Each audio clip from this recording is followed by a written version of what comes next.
Very good evening class. Welcome to our YouTube channel RPSC bio academy.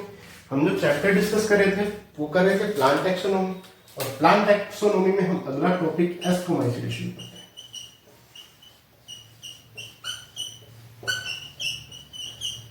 एस्कोमाइसीटीज शुरू करते हैं। एस्कोमाइसीटीज की बात की जाए तो ये कैसा होता है? पैरासिटिक रूप में भी हो सकता है, पैरासिटिक रूप में भी हो सकता है, परजीवी के रूप में भी हो सकता है, सेप्रोफाइटिक भी हो सकता है, मृतोपजीवी भी हो सकता है, गले सड़े पदार्थों को खाने वाला भी हो सकता है, परजीवी भी हो सकता है। कैसा होता है? कैप्रोफिलिक होता है, कैप्रोफिलिक। इससे कहते हैं मल्स नहीं, यानी गोबर में उगता है। कहां उगता है? बेसिकली गोबर में उगता है। ठीक है, कैप्रोफिलिक हो सकता है। डिकम्पोजर होता है,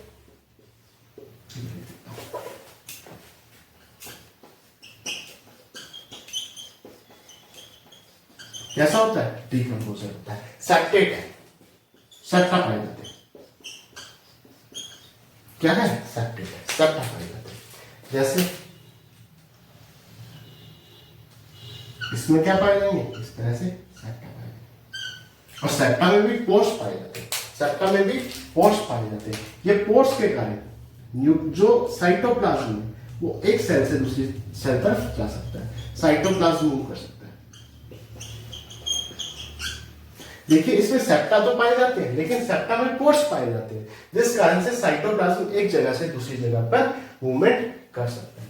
ठीक है, अगर मैं इस सेक्सुअल रिप्रोडक्शन की बात करूं, इस सेक्सुअल रिप्रोडक्शन कोनिडिया द्वारा होता है। किसके द्वारा होता है? कोनिडिया के द्वारा होता है। और कोनिडिया कैसे बनते हैं? एक्सोजीनस बनते हैं। और सेक्सुअल रिप्रोडक्शन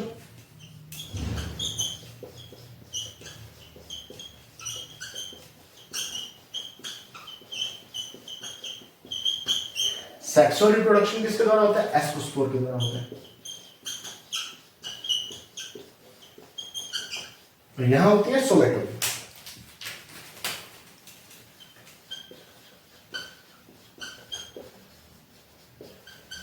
क्या होती है? सोमेटोगेनी होती है।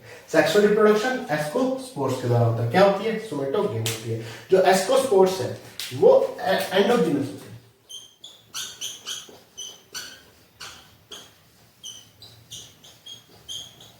कैसे होते हैं? एंडोजीनस होते हैं। जबकि कोनिडिया कैसे थे? एक्सोजीनस थे।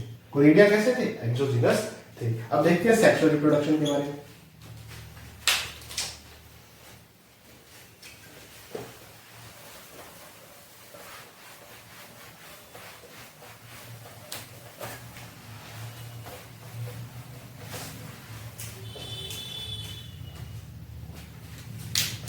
मान लीजिए दो फंगल हाइफी एक दूसरे के पास में इस तरह से,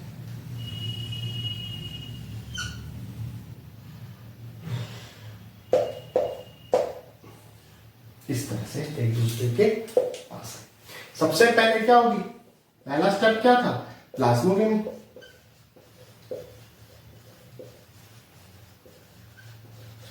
प्लाज्मोगेमी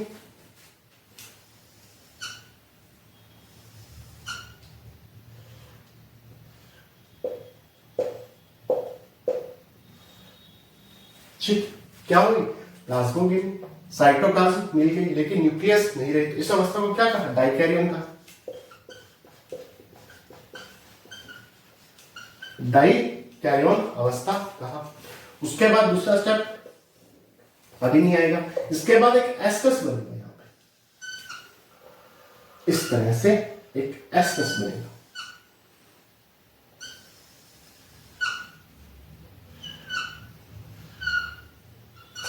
ये डाइकैरियन अवस्था, इस तरह से क्या बनेगा? एस्कस बनेगा।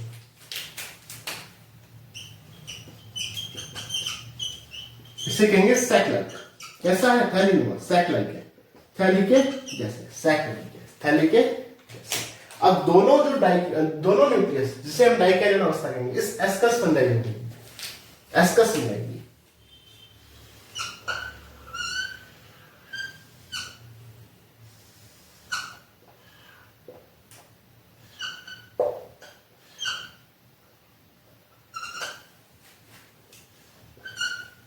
ठीक है, इसके बाद क्या होगा, इसके बाद दूसरा स्टेप, पहली प्लाज्मोगेमी तो दूसरा कैरियोगेमी।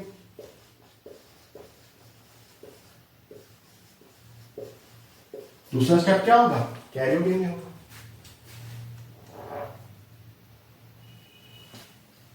तो कैरियोगेमी में क्या होगा,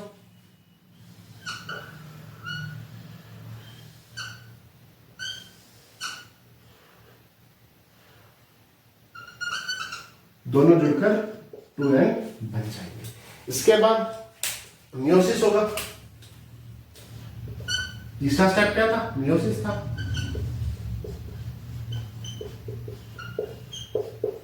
पहला प्लाज्मोगेमी, दूसरा कैरियोगेमी, तीसरा मियोसिस।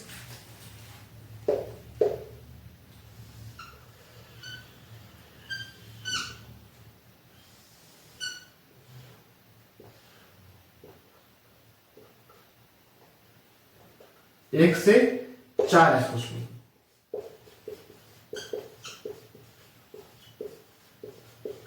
4 एस को स्कोर बनेंगे। कितने एस को स्कोर बनेंगे, 4 एस को स्कोर बनेंगे। और फिर बनेगी प्रोटीन बॉडी।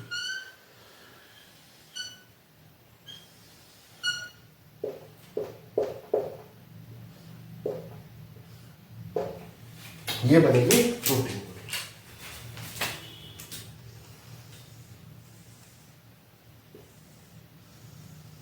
इस तरह से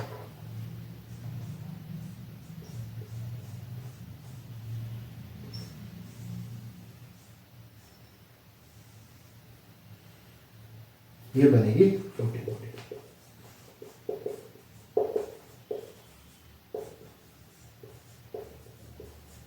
प्रोटीन बॉडी बनेगी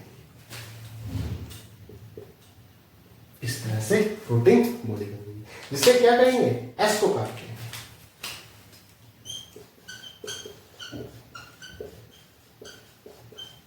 एस को काट करेंगे।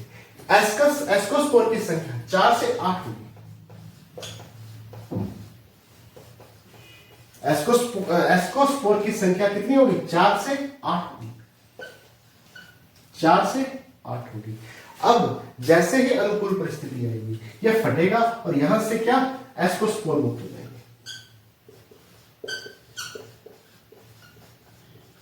एस को स्पोर मुक्त हो जाएंगे और ये नया माइसीलियम,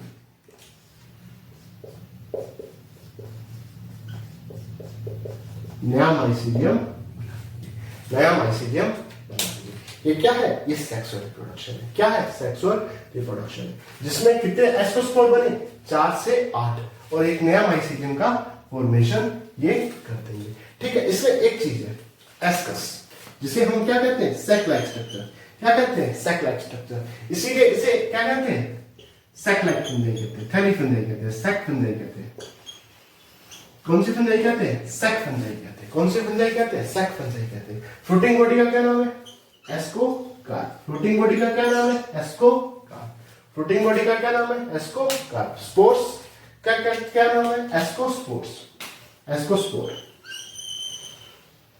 एस्कोस्पोर। ठीक है, ये आ गया रिप्रोडक्शन ऑफ एस्कोमाइसीट्स। अब आगे चलते हैं।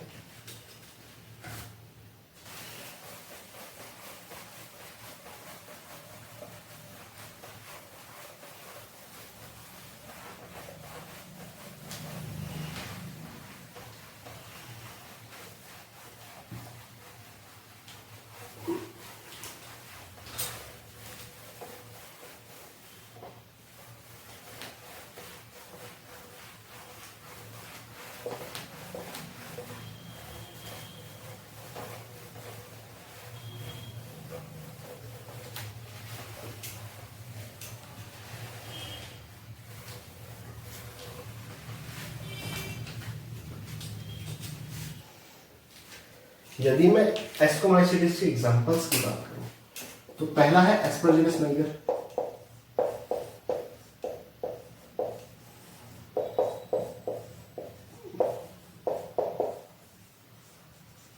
एस्परजिलस नाइगर,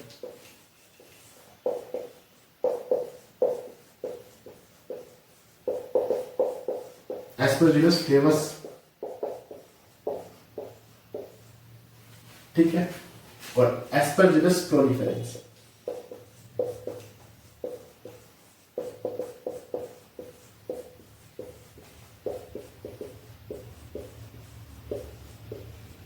प्रोलिफेरेंस सबसे पहले एस्परजिलस नाइगर सिट्रिक एसिड बनाने का काम है। सिट्रिक एसिड के फॉर्मेशन के काम में। एस्परजिलस फ्लेवस ये क्या बनाता है? ये एफ्लाटॉक्सिन, जो कि कैसी है? कार्सिनोजन है, कैंसर पैदा करने वाली। क्या होता है? Cancer. Cancer. Aspergillus proliferans proliferin antibiotic.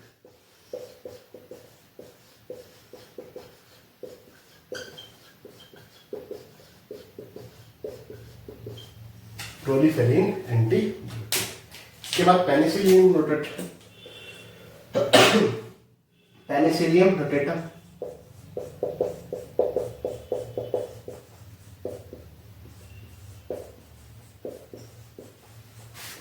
और Penicillium रोगियोफोर्टी।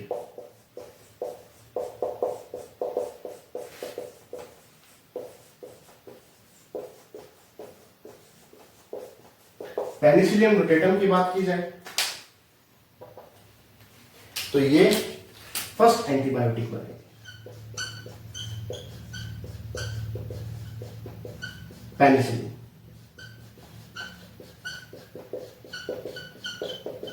Alexander Fleming.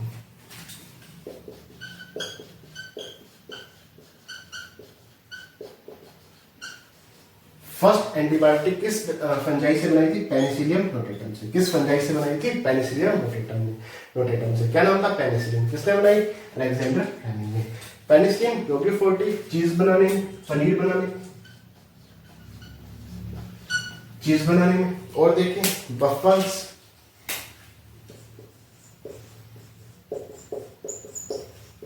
पेचाइजा, Claviceps,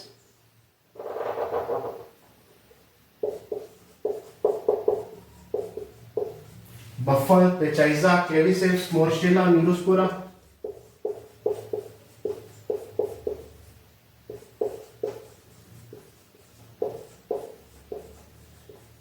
Neurospora.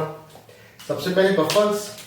कुछ एस्कोमाइसिस के सदस्यों को क्या कहते हैं? बफल्स कहते हैं। पेचाइजा को क्या कहते हैं? कफ फंजाई। कफ फंजाई कहते हैं। क्लेविसेप्स क्या करता है? इरगट डिजीज रूट करता है। इरगट डिजीज बाजरा में।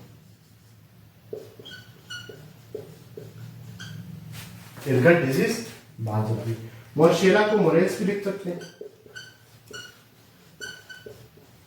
मोरेल्स भी लिख सकते हैं। ये कैसी एडिबल फंजाई है? खाने योग्य। एडिबल फंजाई, खाने योग्य। न्यूरोस्पोरा जेनेटिक इंजीनियरिंग यूज करते हैं। ठीक है, जिसे ड्रोसोफिला ऑफ प्लांट किंगडम में कहते हैं।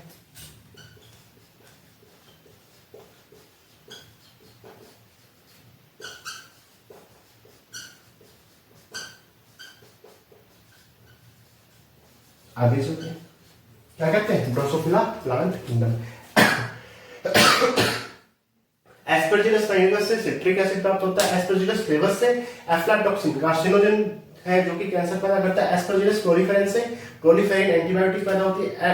पेनिसिलियम रोटेटम से अलेक्जेंडर फ्लेमिंग ने फर्स्ट एंटीबायोटिक पेनिसिलिन प्राप्त की थी। पेनिसिलियम रोगियोफोर्टी से चीज बनाने का काम में आता है। बफल्स होते हैं। ठीक है, पेचाइजा को कफ फंजाई कहते हैं। क्लेविसेप्स क्या करता है? इरगट डिजीज इन बाजरा करता है। मोर्शेला मोरेल्स कहते हैं, ये एडिबल है। और न्यूरोस्पोरा ड्रोसोफिला प्लांट किंगडम में जेनेटिक इंजीनियरिंग में काम होता है। आगे चलते हैं।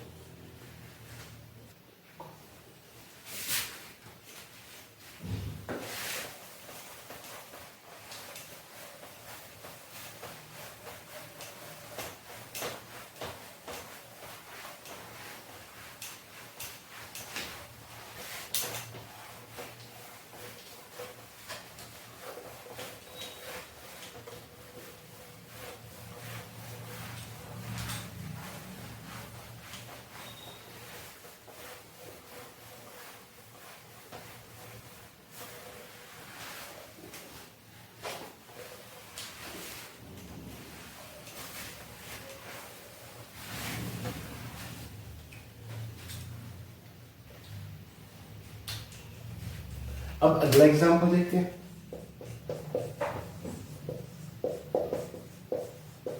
रेसिपी पॉलीगोन,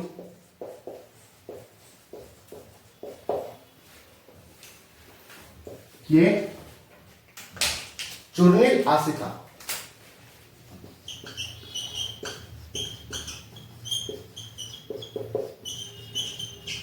चूर्णिल आसिका या पाउडरी मिल्टी डिजीज, पाउडरी मिल्टी डिजीज करता है पी मटर में, मटर में चूर्णिल आसिका रोग उत्पन्न करता है। इसके बाद बात करते हैं यीस्ट की। यूनिसेलुलर है,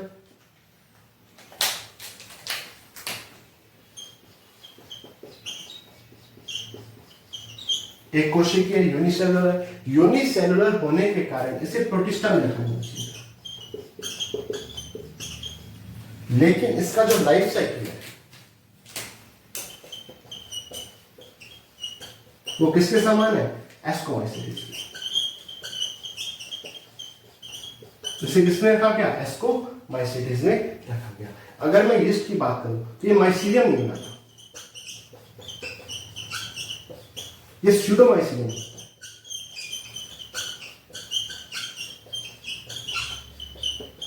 जैसे इसे शुगर में रखा जाता है तो कैसा बनाता है? स्यूडोमाइसीलियम बनाता है। इसका एग्जांपल सैक्रोमाइसिस सर्वेसी,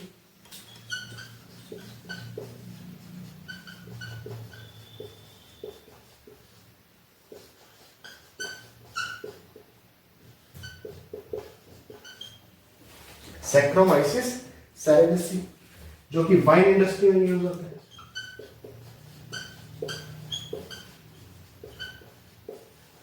शराब बनाने के उद्योग में काम करता है। अब आगे चलते हैं।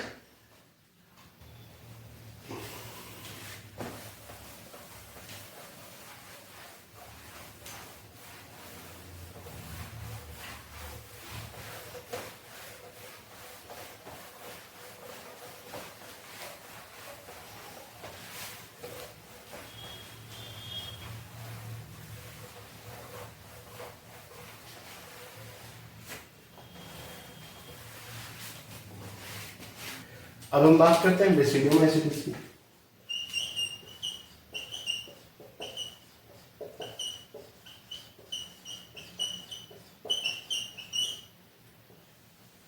बेसिडियोमाइसिटिस ये बेसिकली पैरासाइट के रूप में पाई जाती है।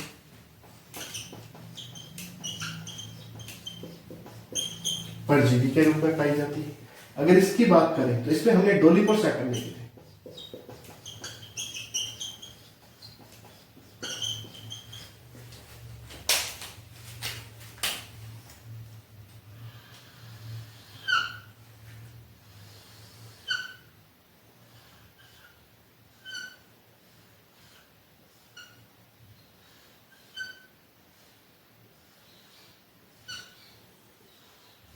इस तरह से डोलिपोसाइटम, जिसे हमने क्या बोला था? पैरेंथेसोमियम।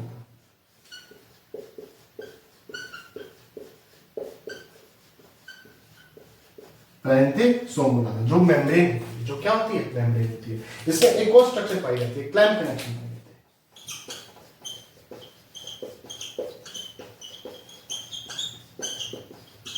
क्लैम्प कनेक्शन पाई जाती है।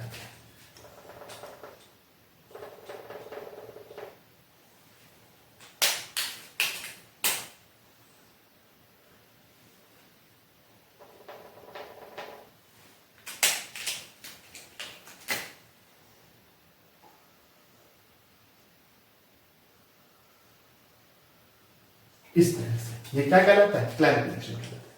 क्या कहलाता है? क्लैम्प कनेक्शन कहलाता है, जिससे इस कोशिका का न्यूक्लियस दूसरी कोशिका में चला जाए। इस तरह से देखो,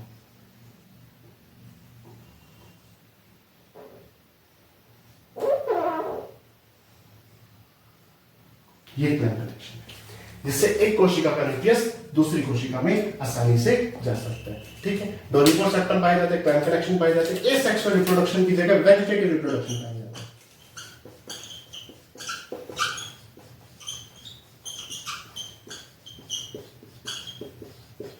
वेजिटेटिव रिप्रोडक्शन पाया जाता है, जो कि फ्रेगमेंटेशन होता है।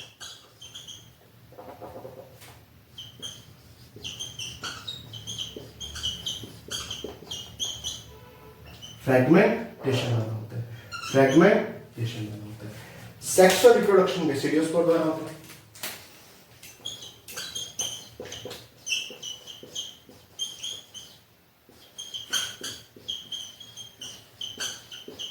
बेसिडियोस्पोर द्वारा होता है, बेसिडियोस्पोर द्वारा होता है, बेसिडियोस्पोर द्वारा होता है। हमने देखा था कि वहां सेक्सुअल रिप्रोडक्शन एसिडियोस्पोर द्वारा हुआ था, और वो कैसे थे? एंडोजीनस थे। ये कैसा है? एक्सोजीनस है। कैसा है? एक्सोजीनस है। और यहां क्या होती है? स्पर्मेटिजेशन होता है।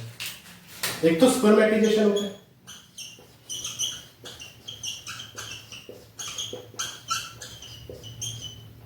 एक सोमेटोगेमी होती है।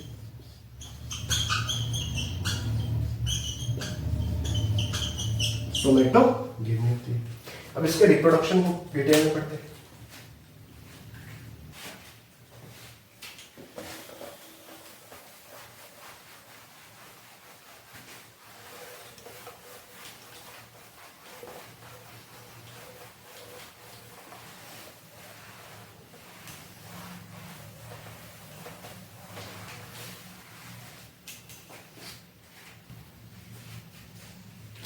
सबसे पहले बात करते हैं सोमेटोगेमी।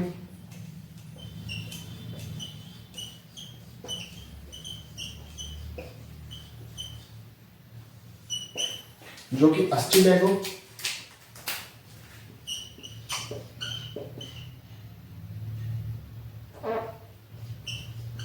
और एग्रीकस में पाई जाती है। अस्टिलैगो और एग्रीकस में पाई जाती है। मान लीजिए एक फंगल हैलिकी है, तो ये भी एक फंगल हैलिकी है। सबसे पहले प्लाज्मोगेमी होगी।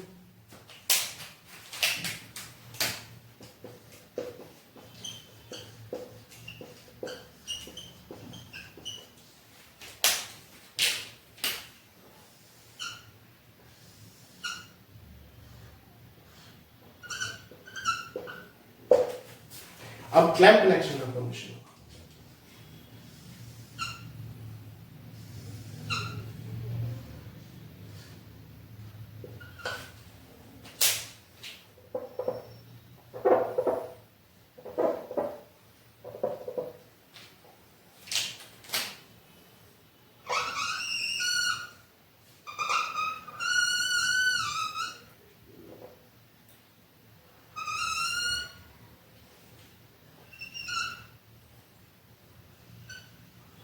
इस तरह से क्लैंप कनेक्शन का फॉर्मेशन होगा, जिससे न्यूक्लियस एक जगह से दूसरी जगह जा पाए। ठीक है।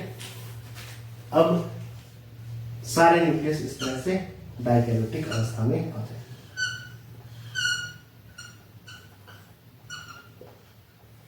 इसे कहेंगे डाइकैरियोटिक माइसीलियम।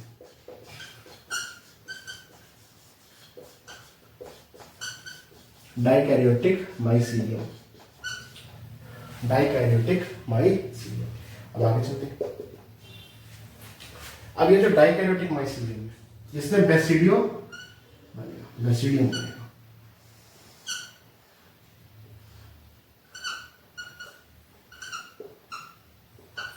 बेसिडियम बनेगा।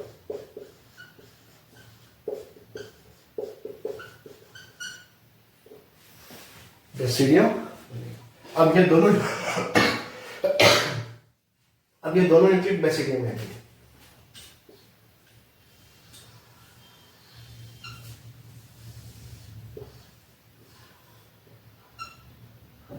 और यहां पे क्या होगा? दूसरा कैरियोटिन होगा।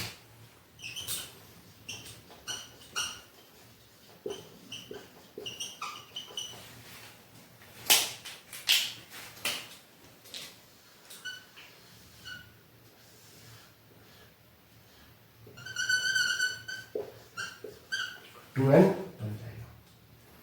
अब यहां पर मियोसिस होगा।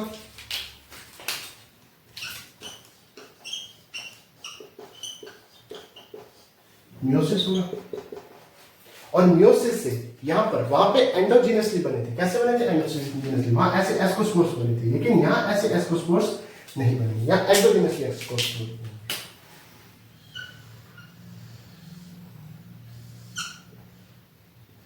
यहां ऐसे एक्सोजेनस भी बनेंगे।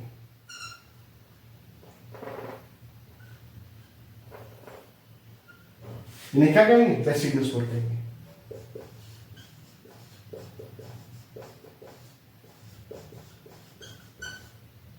जिनकी संख्या 4 होगी, जिनकी संख्या 4 होगी, क्या बनेंगे? बेसिडी ऑफ स्पोर्स बनेंगे। ये स्पोर्स जर्मिनेट होकर नया माइसीडियम बना लेंगे। तो ये था सोमेटोगेमी।